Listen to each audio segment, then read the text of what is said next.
Okay, so we're diving into a rally out of Michigan today. It's definitely stirred up some conversation, and we've gathered some commentary, some direct quotes to really get into it. Welcome to the Deep Dive Report Show with Mike and Sam. Our mission here is pretty straightforward. Unpack the claims, the rhetoric from this rally based on the sources we've got and try to understand, the significance. And what hits you right away, according to this commentary, is the tone. It's described as just incredibly strong, very critical. Yeah, words like absolute, unadulterated chaos and a spectacle so bizarre that definitely sets a specific frame. It really does. And they call the speech itself potentially the oddest, strangest, most disastrous one yet. That's quite a label. Makes you immediately think, okay, what happened? What was said? Well, the source quickly points to this focus on seemingly small things, like accomplishments being fixing shower heads. Right, and opening up faucets, toilets, washing machines, even gas stoves. Exactly.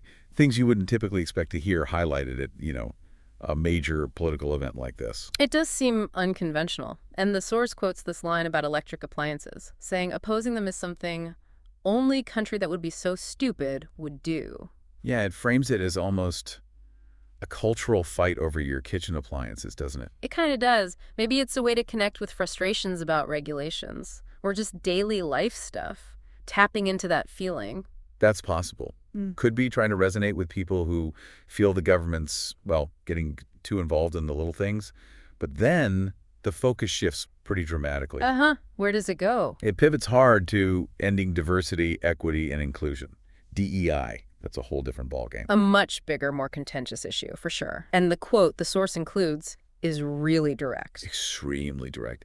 It says they ended all of the lawless so-called diversity, equity, and inclusion bullshit all across the entire federal government and the private sector. And the source specifically calls out the language, the repeated use of bullshit.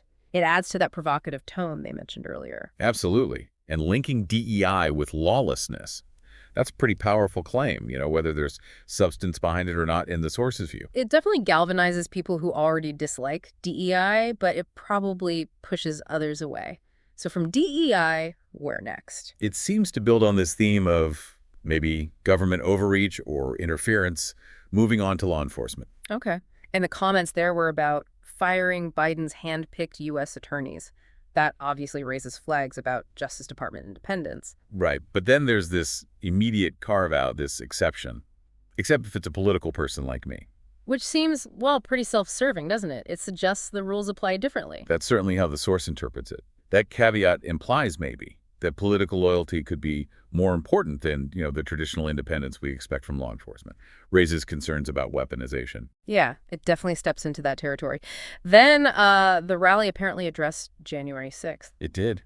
And the term used for the people involved was hostages. Wow. Okay, that's a very loaded term. Intentionally provocative, you'd have to assume. It seems so. It completely reframes the event, portraying participants as, like, victims. Mm-hmm. And this is reinforced by the promise to pardon all, including the most violent oath keepers and the most violent individuals who were there. That's a huge statement. And the source contrasts this with claims about sending SWAT teams after grandmothers and J6 hostages. Right, while supposedly doing nothing to the people that took over Portland and took over Seattle. So the source sees this as creating a false equivalence, right? A distorted picture of justice. Exactly. It's building that narrative of unequal treatment, appealing to a sense of grievance. Okay, shifting gears a bit, the rally also touched on tech figures. Oh, yeah. Praise for Doge and Elon Musk, which is interesting, maybe trying to connect with a different crowd. More online, maybe? Could be.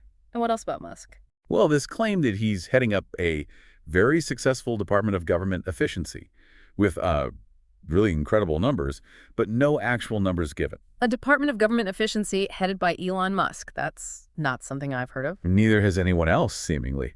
The source suggests this relies more on Musk's, brand or image than any actual facts. Kind of like achievement by association. Okay, so after tech figures, the focus turned back to government. Yeah. Taking aim at institutions. USAID, for example, was labeled a left-wing money laundering scam. That's a serious accusation against an aid agency. Any evidence offered? According to our source, no. None presented. And then criticism of government workers in general. The classic lazy bureaucrat trope. Pretty much. The line quoted was, golfing and not working, Specifically, some of these guys got their golf handicap way down during the so-called time where they're supposed to be working at home. That paints quite a picture. But the source points out the potential hypocrisy, right? Given the speaker's own golfing. Exactly. The source uses the term projection and confession, suggesting maybe the criticism reflects the speaker's own activities. Interesting point. Okay, who else came under fire? The Federal Reserve Yeah. and Fed Chair Jerome Powell. Ooh, criticizing the Fed. That's usually seen as a no-go area for politicians, isn't it? To respect its independence. Right. And the speaker even acknowledges that, saying you're not supposed to criticize the Fed. But then does it anyway. Right, adds a sort of disclaimer, but I won't say that I want to be very nice, and then claims, but I know much more than he does about interest rates, believe me. Wow. Okay. So dismissing expertise and asserting personal authority. Got it. Was there anything else unusual about the rally stage itself? Well, the source reports a moment with an aide, Margot Martin. Apparently, she talked about the speaker becoming a dictator and even started a Trump 2028 chant. A dictator comment and a 2028 chant from an aide on stage. That's certainly pushing boundaries. It suggests a comfort level with that kind of authoritarian talk, at least according to the source. And there was also this interaction noted with an audience member. What was that? Someone repeatedly shouting, I love you, I love you. And the speaker responding, that's great, thank you, good man. Just shows that intense connection some supporters feel, maybe. Yeah, it points to something beyond just typical political support for some people. Okay. Okay, let's get back to the economic claims. They were pretty bold. Like what? Give me an example. The claim that under Biden, we were losing $5 billion a day, and now we're getting so rich with all of the tariffs. $5 billion a day. That sounds astronomical. Does the source buy that? Not at all. They immediately question it. Even using that Mike Lindell pillow example, like how many pillows would you need to sell to lose that much daily? Yeah. Makes the number seem absurd. Right. And did the numbers stay consistent? Nope. Later, this claim apparently shifted to we were losing $5 billion a year. Now we've got it where we're making money. So huge difference, day versus year. That kind of inconsistency doesn't exactly build confidence in the figures, does it? Not really. And then there are claims about tariffs on China being 145%. And framing all this as ending the greatest job theft in the history of the world. Plus, avoiding losing $1 trillion a year like they did with Biden. Just really big, dramatic numbers. Big numbers, but the source suggests they might not be grounded in easily verifiable data. Okay. What else was a major focus? Polling. There was apparently a lot of time spent complaining about polls showing low approval rating. Ah, the fake news polls argument. Exactly. Dismissed as fake news and rigged, with the assertion that they interview far more Democrats than Republicans, weighting the polls unfairly. Okay. And were there claims about what real polls show? Yeah. First, a sort of conception that 44% is actually not bad, but then claiming a legit poll it would be in the 60s or 70s. And even if you look at the legit polls in the 70s. But the source says that's just not true, that legit polls don't show that. Correct. The source flatly contradicts that 70s claim based on available polling data. It highlights a real disconnect. It's interesting how much energy goes into discussing polls while also saying they're fake. What about opponents? Any mention of the Democrats? Some comments, yeah. Claiming Democrats have no candidates, but then kind of singling out Bernie Sanders. As a good candidate. As probably the best they have. Awesome. But also calling him a lunatic, although one who's still pretty sharp. So, bit of a mixed message there. A backhanded compliment, maybe. Anything else on the comparison? A big focus on crowd size. Our crowds are so much bigger than their crowds. Their crowds are small. If I were at a crowd like their biggest crowd, they'd say it's over for Trump. Right. The emphasis on the visual, the enthusiasm metric. Okay, moving on. Were there specific claims about, consumer prices? Yes, and this is where the source gets very direct in its refutation. The claim was that the price of eggs is down by about 87%. 87%. That seems unlikely, given what most people are seeing at the grocery store. Exactly. The source just says, not true, they're higher than ever. A direct factual contradiction on something easily checked. And was this part of a broader claim about prices? Yeah, the larger assertion was prices are coming way down, including things like your energy, your car, you got gasoline. Yeah. Which, again, the source implies doesn't match the economic reality people are experiencing. So claims presented as facts, but contradicted by readily available data, according to the commentary we have. What about free speech? Yes. There was a claim about having banned all government censorship and restored free speech in America. Okay, but how does the source square that with reports of, attacks on media or critics? It doesn't square it. The source finds it deeply ironic, even hypocritical. It mentions attacks on law firms, wire services like the Associated Press, People, media companies, whoever. So the source's reaction is basically disbelief. Pretty much. The commentary asks, you're saying that you restored free speech. I mean, isn't this like just idiotic? Yeah. Highlighting that perceived contradiction? Got it.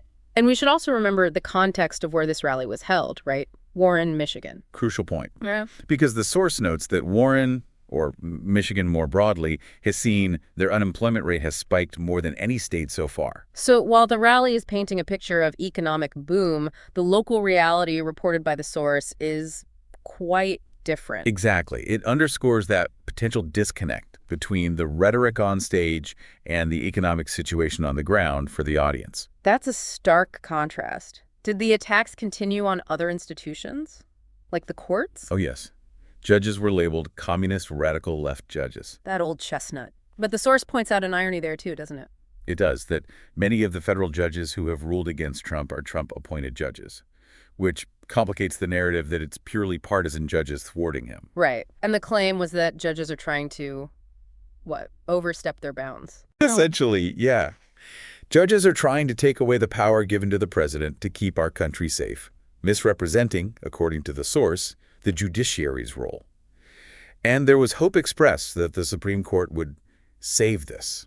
Suggesting an expectation that the highest court should rule based on political alignment, maybe? That seems to be the implication the source draws. Then there was another element the source found particularly disturbing. What was that? The showing of a video, apparently from El Salvador, described by the commentary as like ISIS-style torture videos. Oh, wow. That's graphic content for a political rally. And the audience reaction. According to the source, they chanted USA. Chanting USA in response to viewing alleged torture videos. That's deeply unsettling, if accurate. The source certainly presents it as a very jarring and concerning moment. After that intensity, though, the topic shifted again, unexpectedly. To what? To Mars, outer space. A focus on Mars and the claim that one day soon American astronauts will plant the flag on the planet Mars, and it's going to happen very soon. Mars. Okay. That feels like it came out of left field after everything else. A very abrupt pivot. Maybe an attempt to end on an aspirational note, or just random. Hard to say, but it felt disconnected. Okay, so how did it all wrap up? What was the closing message? The speaker closed by saying he lived by the motto, promises made and promises kept. Promises made, promises kept. But the source we're looking at had a very different take on that, didn't it? Completely different. It flatly states, it's been the exact opposite. It's been fraud, promises broken every step of the way. Very strong language. And does the source give examples of these alleged broken promises? Yes, it lists several. Prices are not down, they're higher. There's not peace in Ukraine in 24 hours. You've made things worse. The world is far more unstable because of you. Housing is less affordable, not more affordable. And the reckless tariff war has caused economic disaster here in the United States. So a point-by-point rebuttal of the promises kept claim, culminating in a really harsh assessment. Extremely harsh. The source calls the whole speech absolutely pathetic gaslighting lies designed for a group of cult followers. And contrasts that with reality. Yeah, contrasting it with here in the real world, where facts matter. It really underscores the source's perspective, deeply critical, focused on perceived falsehoods and dangers. Wow. So quite a deep dive into that commentary. It paints a picture, based on this one source at least, of a rally heavy on grievance, questionable claims, and a rhetoric significantly detached from the facts as the source presents them. Definitely a lot to process there. The themes of cultural resentment, attacks on institutions, economic misinformation, and that strong provocative tone really come through in this analysis. Absolutely. Well, we hope this breakdown, focusing on the claims and rhetoric as presented by our source material, gives you a clearer picture of what unfolded at that Michigan rally. Remember, understanding these details is pretty crucial for navigating, the current political landscape. Keep tuning into the Deep Dive Report Show for more analysis like this. Don't forget to like, subscribe, and hit that notification bell. And maybe think about this. How do you reconcile the claims made in settings like this rally with your own understanding of the facts and the world around you? Something to consider. We'll catch you on the next Deep Dive.